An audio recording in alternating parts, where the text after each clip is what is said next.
નર્મદા જિલ્લાના નાદોલ તાલુકાના હાથીપગાના 3 શંકાસ્પદ કેસો નોંધાતા જિલ્લાનું આરોગ્ય તંત્ર દોડતું થઈ ગયું છે। રાજપીપળા શહેરમાં કુલ 9 વોર્ડમાં 16 તારીખથી ડોર ટુ ડોર દવા કરાવવાનું અભિયાન ચાલુ કરવામાં આવ્યું છે। બંને તાલુકામાં કુલ 3,77,000 લોકોને DEC તથા આલ્બેન્ડાઝોલ નામની દવાઓ કરાવવામાં આવી છે।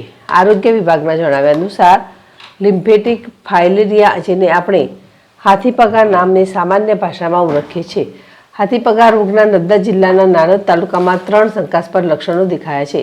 તેના પગલે આરોગ્ય વિભાગે તુરંત એક્શનમાં આવી નાનોદ તાલુકા 227 અને દેડિયાપાડામાં 310 કર્મીઓની ટીમ ઉતારી છે। આ રોગને અટકાવવા આરોગ્ય વિભાગ દ્વારા 3 દિવસ દરમિયાન આંગણવાડી, શાળા અને કોલેજોમાં બાળકો માટે તથા અન્ય પુખ્ત વયના લોકોની ટીમો દ્વારા ઘરે ઘરે રૂબરૂમાં DEC તથા આલ્બેન્ડાઝોલ નામની દવાઓ કરાવવામાં આવી હતી।